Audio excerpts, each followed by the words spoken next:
لیکن آج کل کی ٹیکنالوجی کے اندر بہت سی ایسی چیزیں ہیں کہ جو ہمیں اب یہ باتیں سمجھانے کے اندر مدد کر رہی ہے کہ ہم آپ یہ زوم کے پر بیٹھے ہیں، کوئی واٹس ایپ میں بیٹھے ہیں، کوئی کہاں بیٹھے ہیں، لیکن اس زوم کی برکت سے، اس کی بدولت، اس کی وجہ سے ہم لوگ تمام وہ جو ڈسٹینسز ہیں وہ تمام کے تمام نیرو ہو گئے. اگر آپ ہماری محفل میں کوئی چائنا سے شریک ہونا چاہے، برازیل سے شریک ہونا چاہے، تو مسافت مکان کی جو ہے اس میں سے ہٹا دی گئی ہے.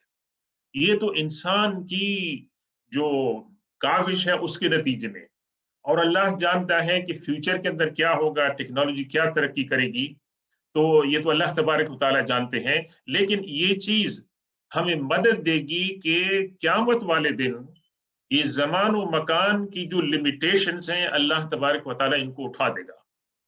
یہاں تک اٹھا دے گا کہ جنتی اور دوزخی ایک دوسرے کو دیکھ سکیں گے، ایک دوسرے کے ساتھ باتیں کر سکیں گے. جنتی پوچھیں گے دوزخ والوں سے کہ آپ اس مقام تک کیسے پہنچے ہیں، اور دوزخ والے جنت والوں سے کہیں گے، ایڈریس کریں گے کہ پلیز کم از کم آپ کچھ پانی تو ہمارے اوپر پھینکیں، یا اللہ نے جو نعمتیں آپ کو دی ہیں ویسے.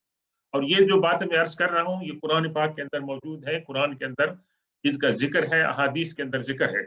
تو یہ بات سمجھ میں آ سکتی ہے کہ اس دنیا کے جو رولز ہیں، قواعد ہیں، وہ وہاں پر اللہ تبارک و تعالیٰ ان کو سسپینڈ کر دے گا، تمام کے تمام کو یا سب کو. ان میں سے ایک یہ بھی ہے کہ زمان اور مکان کی جو لمیٹیشنز ہیں وہ اٹھا لی جائیں گی ویسے. اور دوسری بات اس کے اندر کیا ہے کہ متقین کا احترام کیا جا رہا ہے. انہوں نے دنیا میں تقوی کی بنیاد پر، اللہ کی خوف کی، اللہ کی خشیت کی وجہ سے اور پرہیزگاری کی وجہ سے انہوں نے جو رویہ اختیار کیا تھا، اللہ تبارک و تعالیٰ اس دن ان کو مخلوق کے سامنے ان کا اعزاز اور ان کا اکرام فرمائے گا. اللہ تبارک و تعالیٰ سے دعا ہے کہ اللہ تعالیٰ ہم سب کو ان نیک بندوں کے اندر شامل فرمائے. اللہ تبارک و تعالیٰ ہمیں ایسے اللہ کے نیک بندوں کی صفات عطا فرمائے جن کا یہاں قرآن کے اندر جو ہے وہ ذکر ہو رہا ہے. اور اللہ تبارک و تعالیٰ ہمیں بھی جو ہے نا ان اللہ کے نیک بندوں میں شامل فرمائے کہ جن کی وجہ سے ہمارا اکرام ہو آخرت کے اندر، اور ہمیں کہا جائے کہ آپ سیدھے یہ دروازہ ہے، اس کے اندر آپ جنت کے اندر داخل ہیں، آپ کو جانے کی، آپ کو چلنے کی ضرورت بھی نہیں ہے. هذا ما توعدون لكل اواب حفیظ. پھر ان سے کیا کہا جائے گا؟ ان سے کیا کہا جائے گا کہ آپ کو جنت میں جانے کی ضرورت نہیں، جنت کو آپ کے پاس لایا جائے گا. یہ آپ دیکھ رہے ہیں جس کا آپ کے ساتھ وعدہ کیا گیا تھا، یہ وہ ہے جس کا آپ کے ساتھ وعدہ کیا تھا. کس نے ہمارے ساتھ وعدہ کیا تھا؟ قرآن نے وعدہ کیا. اور اللہ کے پیغمبر جب دنیا میں اپنی امت کے پاس تشریف لائے تھے تو انہوں نے کہا تھا کہ مرنے کے بعد جنت اور دوزخ ہے. اور ان کی امتیوں نے ان کی بات پر یقین کیا، ان پر ایمان لائے. تو اب ہزاروں سال ہوں گے، اس کے اندر ہزاروں سال گزر گئے، اور قیامت کا ہزاروں سال کا پیریڈ ہے. اور اس کے بعد اللہ تبارک و تعالیٰ نے فرمایا کہ یہ جس بات کا تم سے وعدہ کیا گیا تھا وہ وعدہ اب سچ ہو رہا ہے. اور اس وعدے کے لیے انتظار میں مدتیں گزر گئی، لیکن ان کو کوئی چیز ڈسویٹ نہیں کر سکی کہ نعوذ باللہ اللہ کا وعدہ جو ہے وہ فریب ہے. وہ اس وعدے پہ ایمان بالغیب پہ قائم رہے. تو اللہ نے فرمایا ہاذا ما توعدون، یہ جس کا تمہارے ساتھ وعدہ کیا گیا تھا یہ تم اس کو اب ظاہری طور پر دیکھ رہے ہو. لکل اواب حفیظ. اب یہاں سے جنتیوں اور خاص طور پر متقین جن کی اللہ تبارک و تعالیٰ یہ باتیں بیان فرما رہا ہے اور جن کا اتنا احترام اور وقار بیان فرما رہا ہے، اللہ تبارک و تعالیٰ ان کی کوالٹیز بیان کر رہا ہے کہ متقین لوگ کون ہیں.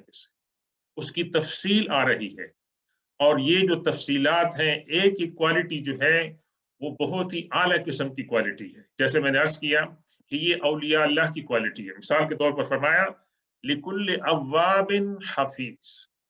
یہ جو وادی کی تکمیل ہو رہی ہے اور جنت میں ان کو جانے کی بشارت دی جا رہی ہے، یہ کس کے لیے؟ ہر اس شخص کے لیے کہ جو اواب ہے اور جو حفیظ ہے۔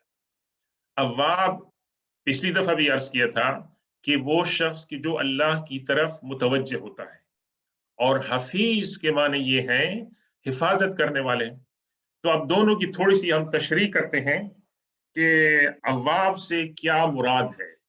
جی، یہ ہے سپرلیٹو ڈگری، مبالغہ، یعنی جس کے اندر ایک کوالٹی کی جو آخری جو صفت ہو سکتی ہے، اس کے لیے مبالغہ صیغہ استعمال ہوتا ہے عربی زبان میں۔ جیسے آپ کہتے ہیں غفار، اب فا کے اوپر تشدید ہے، اللہ تبارک و تعالیٰ بہت زیادہ معاف کرنے والا۔ تواب، واؤ کے اوپر تشدید ہے، اللہ تعالیٰ بہت زیادہ توبہ قبول کرنے والا۔ تو یہ مبالغے کا سیغہ ہے۔ تو اس کے لیے علماء کرام نے ماشاءاللہ بہت سی جو ہے نا تشریح لکھی ہے۔ میں ایک چند کے ساتھ آپ کے ساتھ چند آپ سے شریک کرتا ہوں۔ مثال کے طور پر ایک کیا فرمایا، والذی یذکر ربہ یذکر ذنوبہ فی الخلوۃ فیستغفر اللہ۔ ایک وہ انسان ہے اواب کہ جو تنہائی میں اپنے گناہوں کو یاد کرتا ہے اور تنہائی میں اللہ کے سامنے گڑ گڑاتا ہے اور دعا مانگتا ہے کہ اللہ تعالیٰ میرے گناہوں کو معاف فرما دے۔ یعنی اعتراف گناہ تنہائی کے اندر کرنا، اللہ کو حاضر ناظر سمجھنا، اور اللہ تبارک و تعالیٰ خوف سامنے رکھتے ہوئے اسے گناہوں کی معافی چاہنا، یہ بھی اواب کی تعریف ہے۔ تو اللہ تبارک و تعالیٰ ہمیں بھی اوابین، جیسے نماز ہے ایک اوابین نماز ہے۔ بعض مفسرین کہتے ہیں کہ یہ آپ چاشت کے وقت جو نماز پڑھتے ہیں وہ ہے، لیکن ہمارے یہاں اکثر مغرب کی نماز کے بعد کم از کم 6 نفل جو پڑھے جاتے ہیں اس کی بہت فضیلت آئی ہے، اور اس کو صلاۃ الاوابین کہتے ہیں۔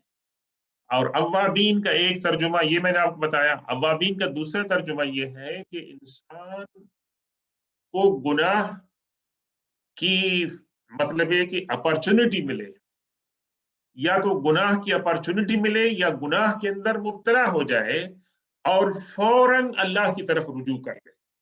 گناہ کا احتمال ہو جائے یا گناہ کے اندر واقعی تر انسان مبتلا ہو جائے کہ انسان کمزور ہے اور نفس اور شیطان کا وار جو ہے وہ کیا ہوتا ہے، وہ سخت ہوتا ہے، اور انسان بعض اوقات اس کے سامنے شکست کھا جاتا ہے، لیکن اس کے بعد انسان کو احساس ہو جائے کہ میں نے رب کی نافرمانی کی ہے اور وہ رجوع کرتا ہے اللہ کی طرف، تو وہ انسان بھی اواب ہے۔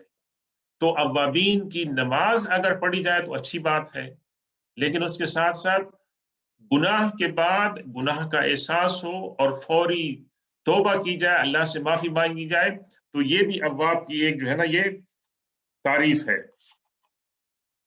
ایک اور تعریف اواب کی کیا ہے کہ هو المتوکل علی اللہ فی السراء والضراء۔ اواب وہ انسان ہے کہ جو خوشی کے اندر اور دکھ کے اندر اللہ تبارک و تعالیٰ کے اوپر توکل کرتا ہے، بھروسہ کرتا ہے۔ یعنی خوشی کے اندر وہ مغرور نہیں ہوتا ہے اور تکلیف کے وقت وہ مایوس نہیں ہوتا ہے، بلکہ اللہ کی طرف اس کا مطلب فوکس ہوتا ہے اور اللہ تبارک و تعالیٰ کو یاد کرتا ہے۔ تو یہ بھی اوابین کی ایک تعریف ہے۔ اور ایک تعریف یہ ہے کہ هو الذی لا یشتغل الا باللہ عز وجل۔ یہ تو ماشاءاللہ انبیاء کرام کی صفت ہے، لیکن اللہ تبارک و تعالیٰ اپنے کچھ اولیاء کو بھی یہ صفت عطا فرماتا ہے۔ کیا ہے کہ وہ کہ جس کے من میں اور جس کے خیالات کے اندر اللہ کے سوا کوئی اور چیز نہیں ہوتی، ہر وقت اس کا فوکس اللہ تبارک و تعالیٰ کی ذات ہوتی ہے کہ یہ میں کام کروں گا تو اللہ اس سے راضی ہو جائے گا، اور اس کام کے اندر میں مبتلا ہوں گا تو اللہ ناراض ہو جائے گا۔ ہر چیز ان کی گورن ہوتی ہے، ڈریون ہوتی ہے، کس کے ساتھ کہ بھائی ان کے اندر احساس ہوتا ہے کہ اللہ تبارک و تعالیٰ حاضر اور ناظر ہے، اور اللہ تبارک و تعالیٰ کے سامنے میری تمام چیزیں ہیں۔ اگر یہ چیز ان کے اوپر غالب ہے اور اس احساس کے ساتھ وہ زندگی گزار رہے ہیں، تو ماشاءاللہ یہ تو دنیا کے اندر اللہ تعالیٰ نے ان کو کامیابی عطا فرما دی ہے، اور یہ اوابین کی صفت ان کے اوپر جو ہے نا استعمال ہوتی ہے۔ اور اس کے علاوہ دوسرا جو لفظ ہے وہ بھی بہت امپورٹنٹ ہے، اگرچہ ہم اس کا ترجمہ کرتے ہیں حفیظ کے معنی ہے کہ سیف گارڈنگ کرنا، کسی چیز کی حفاظت کرنا، لیکن حفیظ کے معنی یا حفاظت سے زیادہ ہے ویسے۔ حفیظ کے معنی ہے مانیٹر کرنا، اور سب سے جو مشکل کام ہے دنیا کے اندر، مجھے آپ کہیں کہ میں آپ کو مانیٹر کروں وہ میرے لیے آسان ہے ویسے، لیکن میں اپنے آپ کو مانیٹر کروں یہ مشکل کام ہے ویسے۔ تو حفیظ سے مراد یہ ہے کہ جو انسان اپنے آپ کو مانیٹر کرتا ہے، اور یہ ترجمہ ایک اور جو کسی عالم نے بزرگ نے کیا ہے وہ یہ ہے کہ حفیظ لما استودعہ اللہ تعالی من حقہ و نعمتہ واعتمنہ علیہ، کہ اللہ تبارک و تعالی نے جو کچھ بھی ہمیں نعمتیں عطا فرمائی ہیں اور اللہ کے ہمارے اوپر جو حقوق ہیں، کہ انسان کے اندر احساس ہے کس بات کا کہ میں ان امانتوں کے اندر خیانت نہ کروں۔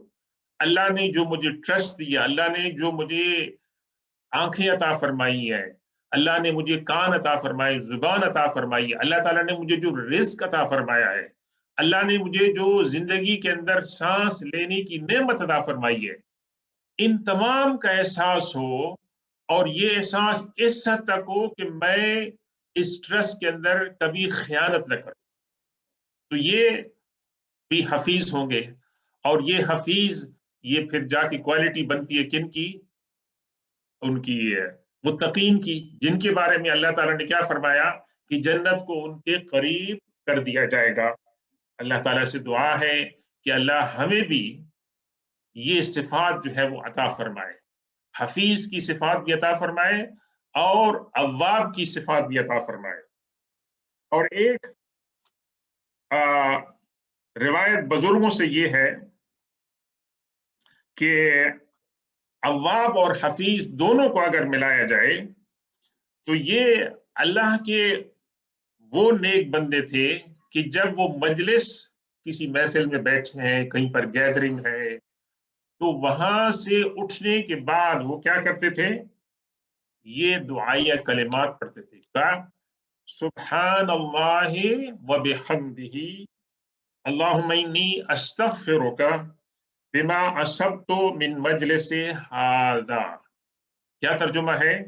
سبحان اللہ و بحمدہ، اللہ کی ذات پاکیزہ ہے اور اللہ تمام تعریفوں کا مستحق ہے۔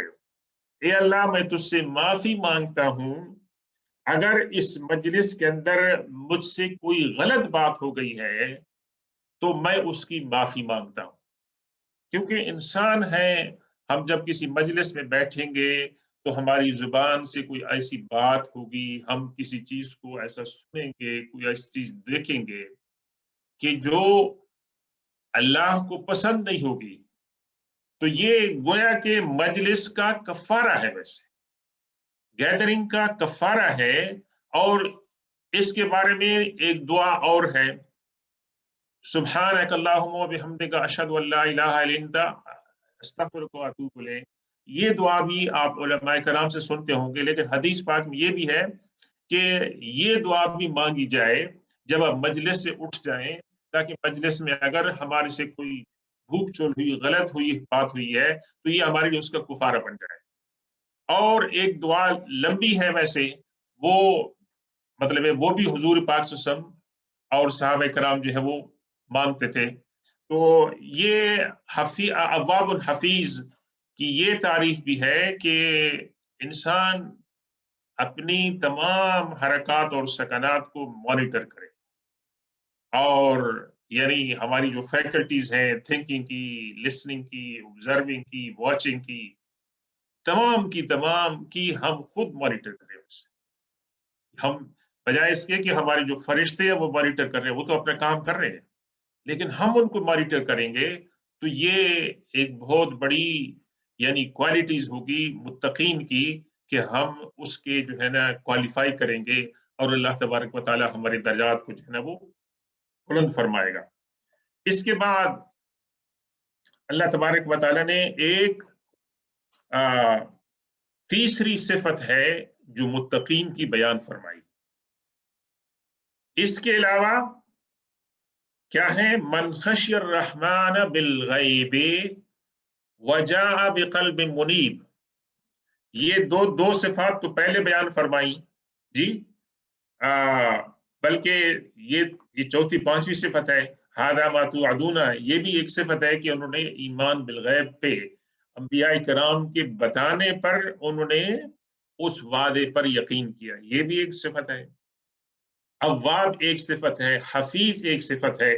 اب یہ چوتھی پانچویں صفت آ رہی ہے کہ جو من خشی الرحمن بالغیب، جو خدا کو دیکھے بغیر اللہ کا خوف اس کے اندر ہے، اللہ کو دیکھے بغیر اللہ کا خوف ان کے اندر ہے، تو اللہ تبارک و تعالی سے یعنی فی الخلوت حین لا یراہ احد، جب وہ تنہائی میں ہوتے ہیں اور انہیں اور کوئی نہیں دیکھ رہا ہوتا ہے، اور اس وقت یہ عقیدہ ان کے اوپر مطلب غالب ہوتا ہے کہ اللہ تبارک و تعالی مجھے دیکھ رہا ہے، اور اس عقیدے کی بنیاد پر وہ اللہ کے ساتھ کیا کرتے ہیں؟ اللہ سے ڈرتے ہیں، ویسے اللہ کا خوف جو ہے وہ رکھتے ہیں۔ اور ایک بہت بڑی یعنی دلچسپ تشریح علماء کرام نے یہاں پر یہ کی ہے کہ اللہ نے یہاں پر یہ نہیں فرمایا کہ من خشی باللہ ہے، کہ جو اللہ سے ڈرتا ہے، بلکہ فرمایا من خشی بالرحمن ہے۔ تو ان دونوں کے ساتھ ربط کیا ہے؟ ویسے اللہ تبارک و تعالیٰ نے قرآن کے اندر بجائے اس کے کہ من خشی باللہ من خشی بالرب کی بجائے استعمال فرمایا من خشی بالرحمن، جو رحمان الرحیم سے تنہائی کے اندر خوف رکھتا ہے۔ کیا مطلب کیا ہے اس کے اندر؟ اس کے اندر ایک بہت بڑا نقطہ ہے ایمان کا، کہ مسلمان کا یہ عقیدہ ہے اور مسلمان کا یہ عقیدہ ہونا چاہیے کہ اگرچہ میں گناہ گار ہوں، مجھ سے گناہ سرزد ہوئی ہے، لیکن اللہ تبارک و تعالی کی رحمت میرے گناہوں سے زیادہ بڑی ہے۔ ویسے یہ دعا ہے نا، وَرَحْمَتُكَ أَوْسَعَ مِنْ ذُنُوبِي، کہ آپ کی جو رحمت ہے وہ میرے گناہوں سے بڑی ہے۔ یہ حضور صلی اللہ علیہ وسلم کی دعاؤں میں سے ایک دعا ہے ویسے، اللہم مغفرتک اوسع من ذنوبی ورحمتک ارجا، کہ اللہ تبارک و تعالیٰ سے یہ دعا ہے کہ اللہ کی جو رحمت ہے اور اس کی مغفرت ہے وہ میرے گناہوں کے مقابلے میں بہت بڑی ہے، میرے گناہ اس کے مقابلے میں چھوٹے ہیں۔ یہ عقیدہ رکھنے کے باوجود کہ اللہ تبارک و تعالیٰ غفور الرحیم ہے، تواب ہے، وہ معاف کرتا ہے، اس کے باوجود انسان کے اندر خدا کا ڈر ہو، خدا کا خوف ہو، اور خاص طور پر تنہائی کے اندر، تو یہ متقین کی صفات ہے، یہ متقین کی صفات ہے۔ اور اللہ تبارک و تعالیٰ نے کیا فرمایا کہ جو اللہ سے ڈرے اللہ کو دیکھے بغیر بالغیب، پھر اس کے بعد ایک اور صفت بیان فرمائی، وجاء بقلب منیب، اور اپنا دل ایسا اللہ کی بارگاہ میں پیش کیا کہ جو اللہ کی طرف جو ہے وہ کیا ہے؟ مائل ہے، اللہ کی طرف جو ہے وہ رجوع کرنے والا ہے، اللہ کے اوپر کنسنٹریٹ کرنے والا ہے۔ اور ایک تعریف کیا فرمائی کہ مخلص مقبل علی الطاعات، وہ انسان کہ جو اپنی اعمال کے اندر، اپنی عبادات کے اندر مخلص ہے، اس کے اندر کوئی دنیاوی یعنی طلب نہیں ہے، شہرت نہیں ہے، دکھاوا نہیں ہے، اور سوائے اللہ کی رضا کے، اللہ کی رضا ہی سب کچھ اس کے لیے ہے، جو بھی وہ کام کرتے ہیں اس کام کے اندر سب سے پہلے وہ کیا دیکھتے ہیں کہ اس کے اندر اللہ راضی ہوگا یا نہیں ہوگا، ویسے جو میں کام کر رہا ہوں اللہ راضی ہوگا یا نہیں ہوگا. اور دوسرا یہ ہے کہ وہ ان کے اندر انکلینیشن ہے کس بات کے اوپر، اللہ کی اوبیڈینس کے اندر، اللہ کے سامنے اپنے آپ کو سبمٹ کرنے کے اندر اور اللہ کی فرمانبرداری کرنے کے اندر. تو منیب کے معنی متوجہ ہونے کے ہیں اللہ تبارک و تعالیٰ کی طرف، اور نیکی کی طرف جو ہے نا وہ مائل ہونے. یہ تمام صفات کن کی بیان ہو رہی ہیں؟ یہ تمام صفات متقین بیان ہو رہی ہیں. اور متقین وہ لوگ ہیں کہ جن کے جنت کو قریب، جن کے قریب کیا جائے گا. ان کو جنت میں جانے کی ضرورت نہیں ہے، بلکہ جنت ان کے پاس لائی جائے گی. سبحان اللہ. ہم لوگ میں سے ہر ایک کی کیا خواہش ہے کہ ہم جنت کے اندر جائیں، ویسے ہم جنت کے اندر جائیں. تو ہم تو طالب جنت ہو گئے، اور دنیا جنت جو ہے وہ ہماری مطلوب ہو گئی. لیکن قیامت کے اندر متقین کو اللہ تبارک و تعالیٰ کیا اعزاز عطا فرمائے گا کہ وہ طالب نہیں ہوں گے، بلکہ وہ مطلوب ہوں گے جنت کی. جنت کو ان کے پاس لایا جائے گا، وہ جنت کے پاس نہیں جائیں گے. تو یہ بہت بڑا مقام ہے. انبیاء کرام تو ماشاءاللہ ہوں گے، لیکن اللہ تبارک و تعالیٰ نے انبیاء کرام کے بعد جو اولیاء ہیں، صلحاء ہیں، اللہ کے نیک بندے ہیں، بزرگان دین ہیں، اللہ تبارک و تعالیٰ ان کو یہ اعزاز جو ہے وہ عطا فرمائے گا. اور اللہ تبارک و تعالیٰ ہمیں بھی ان برگزیدہ صفات کے گروہ کے اندر اللہ تبارک و تعالیٰ شامل فرمائے اور ان جیسی صفات جو ہے وہ عطا فرمائے. تو اس کے بعد اللہ تبارک و تعالیٰ نے کیا فرمایا؟ وجاء بقلب منیب، اور ان کا دل ایسا ہے کہ وہ ہر وقت اللہ تبارک و تعالیٰ کی طرف مائل رہتا ہے اور نیکی کے اوپر مائل رہتا ہے، پرہیزگاری کے اوپر مائل رہتا ہے. پھر کیا فرمایا اللہ تبارک و تعالیٰ نے؟ ادخلوها بسلام. یہ فریض بھائی نے لاسٹ ٹائم اس کا سوال بھی کیا تھا کہ الف کے اوپر پیش کیوں آ رہا ہے ویسے. تو میں نے اس کا جواب دیا تھا کہ یہ عربی گرامر کا قاعدہ ہے کہ بعض افعال مضارع کے جب ان سے فعل امر جو ہے بنایا جاتا ہے تو بعض کی شروع میں کیا ہوتا ہے، الف کے اوپر زیر آتی ہے اور بعض کے اوپر پیش آتی ہے ویسے.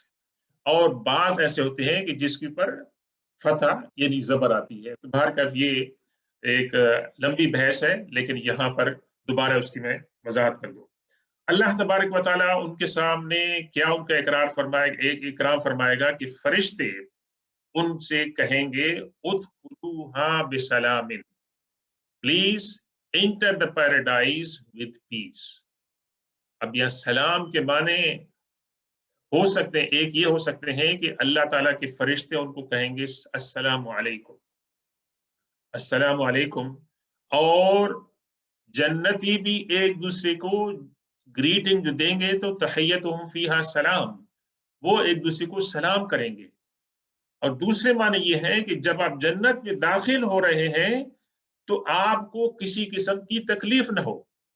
جنت کے اندر جاتے ہوئے بھی آپ کو کسی قسم کی تکلیف نہ ہو. تو یہ دونوں میننگز اس کے اندر پاسبل ہے کہ آپ جنت، آپ کو سلام تو فرشتے کریں گے، ویسے جنتیوں کو جب وہ ویلکم کریں گے تو ان کو سلام کہیں گے. اور یہ یہاں نہیں بلکہ قرآن پاک کے اندر دیگر مقامات پر بھی کہا جائے گا کہ فرشتے ان کو کہیں گے کہ السلام علیکم، آپ جنت کے اندر داخل ہو. لیکن دوسرا میننگ بھی اس کے اندر ہے کہ جب آپ جنت کے اندر جا رہے ہیں تو آپ کو کوئی لغزش نہ ہو، کوئی ٹھوکر نہ لگے، آپ پیسفلی جو ہے آپ جنت کے اندر تشریف لے جائیں. ذالک یوم الخلود، یہ ہمیشہ رہنے کی جگہ ہے. یہ ہمیشہ آپ نے یہاں پر رہنا ہے. ابھی آپ کو موت بھی نہیں آئے گی اور آپ نے یہاں پر ہمیشہ خوشی کی حالت کے اندر، کمفرٹ کے اندر جو ہے نا آپ نے رہنا ہے. لہم ما یشاؤون فیہا ولدینا مزید، وہ اس جنت میں جس چیز کی خواہش کریں گے وہ ان کو مل جائے گی. وہ خواہش کریں گے کہ ان کو شہد چاہیے جی، یا لیمب یا فش چاہیے، تو ان کی خواہش ان کے سامنے پوری کر دی جائے گی.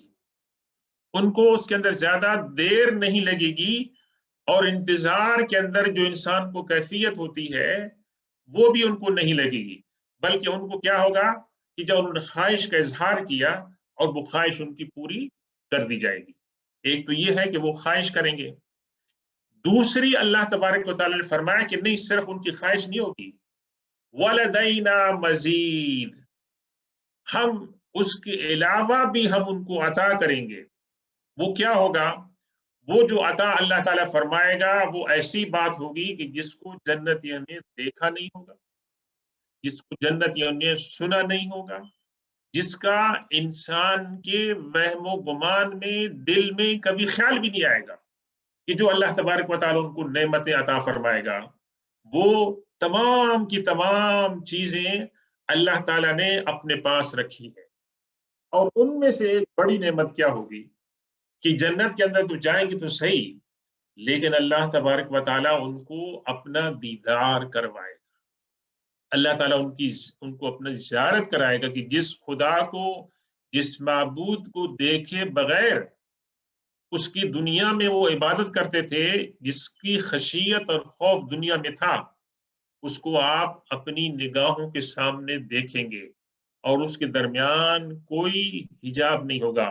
تو یہ ایک وہ نعمت ہے کہ جس کے بارے میں اللہ نے فرمایا کہ ولدینا مزید، ہمارے پاس اس سے زیادہ چیزیں بھی ہوں گی۔ تو اللہ تبارک و تعالیٰ سے دعا ہے کہ یہ متقین کی جو تمام کی تمام صفات ہیں اللہ تبارک و تعالیٰ ہم کو عطا فرمائے۔ اور متقین کے بارے میں حضور پاک صلی اللہ علیہ وسلم نے ایک بہت ہی مختصر تعریف بیان فرمائی، اتنی مختصر ہے کہ آپ اس کو یاد کر سکتے ہیں۔ اور یہ کس کو آپ نے نصیحت فرمائی تھی؟ حضرت ابو ہریرہ رضی اللہ تعالیٰ عنہ۔ فرمایا کن ورعن تکن اعبد الناس، آپ پرہیزگار بن جائیں، متقی بن جائیں تو آپ دنیا کے اندر سب سے زیادہ عبادت گزار ہیں۔ گویا ایک تو ہم عبادت کرتے ہیں جو فارمل ہے، جی نماز روزہ ہے، زکوٰۃ ہے، خیرات ہے، وظائف ہیں، قرآن کی تلاوت ہے، تمام ماشاءاللہ یہ تمام اچھی چیزیں ہیں، لیکن ان کے اندر بھی سب سے بڑی عبادت وہ کیا ہے؟ تقوی۔ اللہ کے رسول صلی اللہ علیہ وسلم نے کیا فرمایا کہ اگر تمہارے اندر تقوی ہوگا تو یہ سب سے بڑی عبادت ہے، تم سب سے دنیا کے اندر سب سے بڑے عبادت گار ہوگے۔ تو اللہ تبارک و تعالی ہمیں یہ صلاحیت اور یہ خوبی بھی عطا فرمائے۔ اور ایک اور حدیث، خوبصورت حدیث میں آپ سے میں عرض کرتا ہوں کہ اللہ کے رسول صلی اللہ علیہ وسلم نے فرمایا حجبت النار بالشہوات وحجبت الجنت بالمکارہ۔ حجبہ حجاب سے ہے، یعنی اسکرین اور پردہ ہے، کس کس ہے؟ فرمایا کہ جنت کی جو اسکرین ہے، جنت کا جو پردہ ہے، اس کو کون سی چیز ہٹاتی ہے، اس کو کون سی چیز پھاڑتی ہے، اس کے اندر کون سی چیز نقصان پہنچاتی ہے؟ الشہوات، جو انسان کے اندر جو ڈیزائرز ہیں، رانگ ڈیزائرز کی بات کر رہے ہیں، شہوات یعنی اچھی ڈیزائر کی نہیں، جو رانگ ڈیزائر ہیں جب وہ انسان کے اوپر غلبہ ڈالتی ہیں تو وہ انسان کو جہنم کے قریب کرتی ہیں۔ وَحُجِبَتِ الْجَنَّةُ بِالْمَكَارِهِ، اور وہ چیزیں جو انسان کے لیے ان پلیزنٹ ہو سکتی ہیں، ناپسندیدہ بھی ہو سکتی ہیں، وہ جنت کے سامنے جو ہے وہ شیلڈ ہے۔ اب فجر کے وقت اٹھنا بہت مشکل ہے، سردی کا موسم ہے، ٹھنڈ ہے، پانی بھی ٹھنڈا ہے، اٹھنا بستر سے، گرم بستر سے اٹھنا، یہ کیا ہے؟ یہ مشکل ہے، یہ مکارے ہے، دیز آر انپلیزنٹ تھنگ، لیکن آپ اپنے نفس کو فورس کرتے ہیں کہ نہیں اٹھنا ہے، نماز پڑھنی ہے۔ اور نماز کے لیے وضو کی تکلیف ہے، باتھ روم کے اندر جانا ہے، اگر وضو کی تکلیف نہ ہوتی تو جو لوگ نماز نہیں پڑھتے ہیں شاید نمازوں کی کثرت ہوتی کہ ان کو کہتے ہیں وضو کی تکلیف سے ہم برداشت نہیں کر سکتے، وہ اٹھیں اور ایسی نماز پڑھ لیں ایسے۔ کچھ لوگ کہتے ہیں نا کہ جی آپ کو یہ پاک صاف ہونے کی کیا ضرورت ہے، آپ تو اللہ کے سامنے جا رہے ہیں ویسے۔ یہ ماشاء اللہ اللہ کے لوگ جو ہے نا، کچھ لوگ ایسی بات کرتے ہیں ویسے، اللہ استغفر اللہ، پاک صاف کیا آپ نے اللہ کے سامنے جا رہے ہیں؟ نہیں، یہ بات نہیں ہے۔ تو یہ جو بات ہے کہ جس کے اندر تھوڑی سی انکمفرٹیبلٹی ہے، جس کے اندر تکلیف ہے، اس کو انسان جو ہے اس کے اوپر اوور کم ہوتا ہے، اس کو مطلب ہے کہ اس کے اوپر غلبہ آتا ہے اور اپنے نفس کو کہتا ہے کہ برداشت کرو۔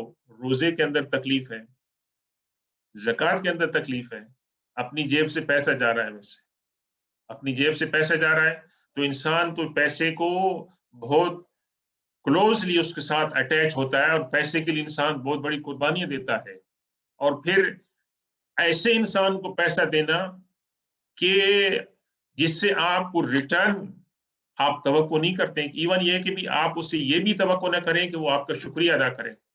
اگر آپ کہتے ہیں کہ وہ آپ کا شکریہ ادا کرے تو پھر تو مطلب ہے کہ زکوٰۃ کا مقصد دنیا میں پورا ہو گیا، ویسے اللہ سے تو پھر کوئی ریوارڈ لینے کی ضرورت نہیں ہے۔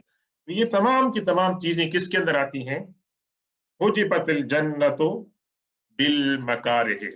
تو اللہ تبارک و تعالی جو ہے وہ یہاں پر ان چیزوں کی بات بیان فرما رہا ہے کہ وہ ان تمام چیزوں پر ان کا غلبہ ہوگا، اور وہ جو ہوں گے متقین کے اندر شامل ہوں گے، اور اللہ تبارک و تعالی ان کو ایک بہت بڑا مقام عطا فرمائے گا۔ ان تمام خصوصیات کے اندر آپ ایک اور بات شامل فرما لیں، اور وہ یہ ہے کہ یہاں تھوڑا سا جو ذکر ہوا ہے وہ استغفار کا ہے اور توبہ کا ہے اور ذکر کا بھی ہے۔ یہ متقین کی صفات کے اندر ایک یہ بات بھی ہے کہ نماز پڑھنے سے پہلے یا نماز کے بعد اپنے مصلے پر تھوڑی دیر بیٹھے رہنا اور ذکر اور اذکار کرنا۔ یعنی خاص طور پر جب آپ مسجد جاتے ہیں تو مسجد میں نماز کا ٹائم جو ہے وہ 7:30 بجے ہے، لیکن آپ 7:30 سے پہلے پہنچ جاتے ہیں 7:20 7:25 اور مصلی پر بیٹھ کر ذکر کرتے ہیں، دعا کرتے ہیں، تو یہ جو ویٹنگ پیریڈ ہے یہ، اور نماز ختم ہونے کے بعد آپ بیٹھے رہتے ہیں اپنے مصلی کے اوپر ذکر کرتے ہیں، تو اس کے فائدے کیا ہیں؟ ویسے اس کے فائدے یہ ہیں کہ ایک تو انسان جو ہے نا وہ کاؤنٹ ہوتا ہے اللہ کی بارگاہ میں، ایون نماز نہیں پڑھ رہا ہے تو وہ نماز کی حالت کے اندر کاؤنٹ ہوتا ہے، اور دوسری سب سے بڑی جو برکت ہے اس کے اندر وہ یہ ہے کہ فرشتے، اللہ کے رسول سے فرمایا کہ جو نمازی مصلی پر بیٹھ کر نماز کا انتظار کرتے ہیں یا نماز ختم ہونے کے بعد ذکر کے اندر بیٹھے رہتے ہیں جب تک کہ ان کا وضو نہیں ٹوٹتا، تو فرشتے ان کے لیے دو خاص قسم کی دعائیں کرتے ہیں۔ اللہم اغفرہ، اللہم ارحمہ، اللہ اپنے اس بندے کی مغفرت فرما اور اللہ اس بندے کے اوپر رحم فرما۔ تو یہ ایک آپ روٹین اگر بنا سکتے ہیں تو بنائیں، اگر نماز سے پہلے نہیں کر سکتے ہیں تو نماز کے بعد تو بہت سے اذکار ہیں، نماز کے بعد حضور پاک صلی اللہ علیہ وسلم سے بہت سے اذکار مروی ہے۔ مثال کے طور پر کسی صحابی نے کہا کہ اللہ کے رسول صلی اللہ علیہ وسلم نماز کے بعد سبحان ربک رب العزت عما یصفون وسلام علی المرسلین والحمد للہ رب العالمین، یہ جو قرآن کی آیت ہے اللہ کے رسول صلی اللہ علیہ وسلم اس کی تلاوت فرماتے تھے۔ یا یہ ہے کہ بھی اللہ اکبر استغفر اللہ جو آپ کہتے ہیں 3 مرتبہ، یہ بھی ہے، اور اللہ کے رسول صلی اللہ علیہ وسلم نے یہ نصیحت بھی فرمائی کہ 33 مرتبہ سبحان اللہ، 33 مرتبہ الحمدللہ، 33 مرتبہ اللہ اکبر، اور اس کے بعد کیا ہے لا الہ الا اللہ وحدہ لا شریک لہ لہ الملک وله الحمد وعلى كل شيء قدیر، اس کو پورا 100 کا یہ پورا کر لیں تو اللہ کے رسول صلی اللہ علیہ وسلم نے کیا فرمایا کہ انسان کی گناہ اگر سمندر کی جھاگ کے برابر بھی ہو تو اللہ تعالیٰ اس کی گناہوں کو معاف فرما دے گا. اور یہ تمام اذکار ایسے ہیں کہ ان کے اندر زیادہ ٹائم نہیں لگتا ہے، لیکن اس وقت انسان کے اندر استحضار ہو، ذہن میں یہ ہو کہ اس وقت جو میں اس کیفیت میں بیٹھا ہوں، یہ اللہ کی پناہ کے اندر، اللہ کی رحمت کے سائے میں ہوں، اور فرشتے میرے لیے دعا کریں. جتنی دیر بیٹھے رہیں گے ممکن ہے انسان کے لیے، وہ تمام کا تمام جو ٹائم ہے وہ اللہ کی بارگاہ کے اندر بطور عبادت جو ہے وہ شمار کیا جائے گا. تو نماز کے بعد ذکر فرض نہیں ہے، ویسے نماز کے بعد ذکر فرض نہیں ہے، مستحب ہے، مسنون ہے، لیکن ہے کہ اس کو اپنے روٹین کے اندر شامل کریں. بعض اوقات ہم جلدی میں ہوتے ہیں کہ نماز کے بعد ہمیں کام پہ جانا ہے، اور یہ ہے کہ بھی کوئی اور مصروفیات ہیں، تو اس کا الٹرنیٹو یہ بھی ہو سکتا ہے کہ جب تک آپ کام پہ جا رہے ہیں راستے میں تھوڑا سا ذکر کر لیں، تاکہ آپ وہ ذکر کا جو روٹین ہے اس کے اندر آپ شامل رہیں، اور تاکہ آپ کو یہ بات جو ہے نا وہ بھولے نہ. اور دوسری بات یہ بھی ضرور نوٹ کریں کہ جو الفاظ آپ ذکر کے ادا کر رہے ہیں ویسے ان کی میننگ کے اوپر بھی غور کریں. اللہم انت السلام ومنک السلام والیک یرجو السلام حینا ربنا بالسلام وادخلنا دار السلام، ان کی جو میننگ ہے ان کے اوپر بھی غور کریں. سبحان اللہ کی کیا میننگ ہے، استغفر اللہ کیا میننگ ہے، اللہ اکبر کی کیا میننگ ہے، سبحان ربک رب العزت عما یصفون وسلام علی المرسلین، ان کی کیا میننگ ہے. تو یہ ان کی جو بھی آپ ذکر کریں کوشش کریں کہ ان کے میننگ کے اوپر بھی غور کریں. یعنی اللہ تبارک و تعالیٰ ذکر کا اجر عطا فرمائے گا، انشاءاللہ ضرور عطا فرمائے گا بغیر میننگ کے بھی، لیکن جب آپ میننگ کے ساتھ کریں گے تو اس کا لطف کچھ اور ہے. یہ ہے کہ بھی آپ اس کے اندر موجود ہیں اور اللہ تبارک و تعالیٰ کے اوپر جو ہے وہ فوکس کر رہے ہیں. تو یہ چند باتیں میں نے مناسب سمجھی تھی کہ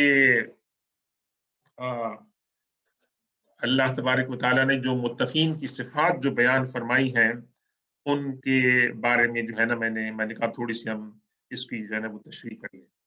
ایک حدیث پاک میں آیا ہے کہ اللہ کے رسول صلی اللہ علیہ وسلم سے جو غریب صحابہ کرام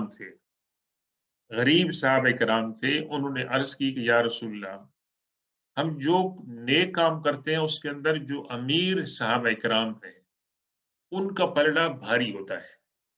یعنی ہمارے ساتھ نماز روزہ تو وہ کر رہے ہیں، اس کے ساتھ ساتھ یہ ہے کہ بھی ان کے پاس دولت ہے، وہ صدقہ اور خیرات بھی کرتے ہیں.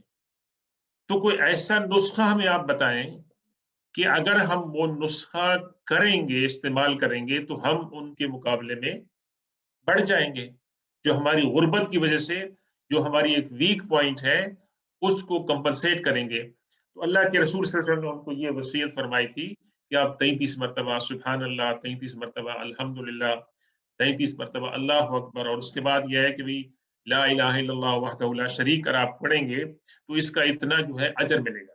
تو کچھ عرصہ تو انہوں نے کیا، پھر جب امیر صحابہ کرام کو یہ بات پتہ چل گئی تو وہ غریب صحابہ کرام نے اللہ کے رسول سے شکایت کی، یا رسول اللہ اب تو وہ اس کے اندر بھی ہمارے ساتھ برابری کر رہے ہیں، تو آپ کوئی اور چیز ہمیں عطا فرمائیں. تو اللہ کے رسول نے کیا فرمایا، ذالک فضل اللہ یؤتی من یشاء، اللہ کا فضل ہے جس کو اللہ عطا فرمائے. یعنی کوئی ایسی ریسٹرکشن نہیں ہے کہ جی یہ غریب لوگوں کو اللہ تبارک و تعالیٰ خصوصی طور پر نوازے. اللہ نے ان کو دولت عطا فرمائی ہے اور وہ دولت کو اچھے کام کے اندر استعمال کر رہے ہیں تو یہ اللہ کا فضل ہے. اور اس کے ساتھ ساتھ دولت کے ساتھ ساتھ ان کے اندر غرور نہیں ہے، تکبر نہیں ہے، مٹیریل چیزیں ان کو ڈسٹریکٹ نہیں کر رہی ہیں. تو یہ اللہ کا انعام ہے، جس کو اللہ تبارک و تعالیٰ چاہتا ہے اس کو عطا فرماتا ہے. تو یہ جو ہے یعنی ذکر جو ہے یہ اللہ تبارک و تعالیٰ کا نماز کے بعد جو ہے یہ بہت زیادہ ہے. ایک دوسری حدیث اس کے اندر یہ ہے کہ جنت اور دوزخ نے آپس میں بحث کی.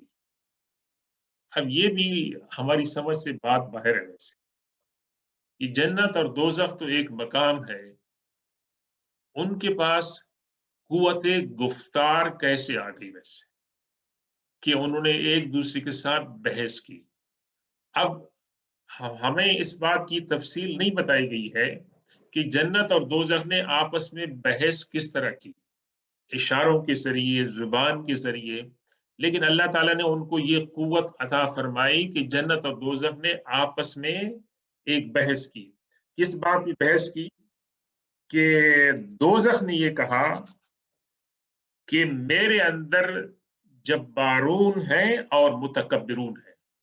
جبارون کے مطلب یہ ہے کہ وہ لوگ کہ جو نہ صرف رول کرتے ہیں بلکہ وہ رول کرنے کے ساتھ ساتھ وہ کیا کرتے ہیں، وہ سپریس بھی کرتے ہیں، اور ان کے پاس قوت ہے اور اس قوت کو وہ مس یوز کرتے ہیں. والمتکبرون، اور جو لوگ ایروگینٹ ہیں. یعنی دوزخ نے یہ کہا، یہ ایک فخر کے طور پر اپنی بڑائی بیان کرنے کے لیے کہ دنیا کے جو بڑے بڑے متکبر اور جبار ہیں، فرعون ہیں، حامان ہیں، قارون ہیں، اس ٹائپ کے جو لوگ ہیں، میں ان کو اپنے اندر ڈالوں گی، یعنی وہ میرے پاس آ کر ذلیل ہو جائیں گے. ویسے یہ میری ایک بڑی بات ہے. ویسے تو جنت نے کیا جواب میں کہا، فِيهَا ضُعَفَاءُ النَّاسِ وَمَسَاكِينُهُمْ فَقَضَىٰ بَيْنَهُمَا. تو جنت نے یہ کہا کہ میرے پاس تو جو ہے کون ہے، وہ غریب اور کمزور قسم کے لوگ ہیں، میرے پاس عاجز قسم کے لوگ ہیں. یعنی اللہ تبارک و تعالیٰ وہ لوگ کہ جن کی کریکٹر کے اندر عاجزی ہوتی ہے، انکساری ہوتی ہے، منکسر المزاج ہوتے ہیں، اگر کوئی ان کے ساتھ زیادتی بھی کرتا ہے تو وہ جواب میں زیادتی نہیں کرتے، ان کو معاف کر دیتے ہیں، اس چیز کو اگنور کر دیتے ہیں. یہ ایک مسلمان کی اور جنت کی کوالٹی ہے. تو جنت نے کہا کہ میرے پاس تو غریب اور عاجز قسم کے لوگ آتے ہیں، آپ کے پاس تکبر والے آتے ہیں. اللہ نے کیا فرمایا؟ دونوں سے پھر اللہ تعالیٰ نے کلام فرمایا، جنت اور دوزخ سے فرمایا، للجنت انما انت رحمتی ارحم بک من اشاء من عبادی. کہ جنت تو مظہر ہے میری رحمت کا. یعنی جنت جو ہے وہ اللہ تبارک و تعالیٰ کی رحمت کا مظہر ہے کہ جو جنت میں جائیں گے گویا اللہ کی رحمت کے سائے میں وہ ہوں گے. اور اللہ نے فرمایا تیری بدولت، تیری وجہ سے میں اپنے جن بندوں کو چاہوں گا ان کے ساتھ میں رحم کا برداؤ کروں گا. یعنی اللہ تبارک و تعالیٰ جو صفات ہے رحمان اور رحیم، کیا بتایا گیا ہے کہ 99% اللہ کی جو صفت رحمت ہے اس کا اظہار قیامت کے اندر ہوگا. یہ دنیا میں ہمارے پاس جو اللہ کی رحمت ہے، گناہ کرتے ہیں اللہ تعالیٰ پکڑتا نہیں ہے. ویسے اللہ ہمیں رزق دیتا ہے، اللہ تبارک و تعالیٰ نے مختلف قسم کے انعامات عطا فرمائے. یہ صرف 1% اللہ کی رحمت کا ظہور دنیا میں ہے. ویسے 99% اللہ کی رحمت کا ظہور کب ہوگا؟ وہ قیامت کے اندر ہوگا. اس کی ایک چھوٹی سی مثال میں آپ کو عرض کروں کہ 2 آدمی ہیں نماز پڑھتے ہیں، 2 آدمی ہیں روزہ رکھتے ہیں. اللہ تبارک و تعالیٰ ان کو انعام عطا فرماتا ہے اس کے قانون کے مطابق، لیکن ایک کو اللہ تبارک و تعالیٰ بغیر حساب کے زیادہ انعام عطا فرماتا ہے، بجائے اس کو کہ ایک نیکی کی 10 نیکیوں کا اجر عطا فرمائے، اس کو بے شمار انعام عطا فرماتا ہے. تو یہ اللہ کی رحمت کا اظہار ہے. لیکن دوسرے انسان کے ساتھ ناانصافی نہیں ہے، اس نے جو کیا اس کو بھی اللہ نے عطا فرمایا، لیکن ایک انسان کو اللہ تبارک و تعالیٰ نے اپنی رحمت سے نوازا. تو یہ اللہ کے جو 99 مطلب پارٹس ہیں اس کی رحمت کی صفت کی، ان کا اظہار ہوگا قیامت والے دن، اور اللہ تبارک و تعالیٰ ہمیں اس کا مستحق بنائے. پھر اللہ تعالیٰ نے جہنم سے کیا فرمایا، انما انت عذابی اسی اعذب بک من اشاء من عبادی. کہ اے دوزخ تو میری عذاب کی علامت ہے، جس کو میں چاہوں گا اس کو عذاب کے اندر مبتلا کروں گا. اور وَلِكُلِّ وَاحِدَةٍ مِّنْكُمَا مَلْئُهَا، اور تم دونوں کو میں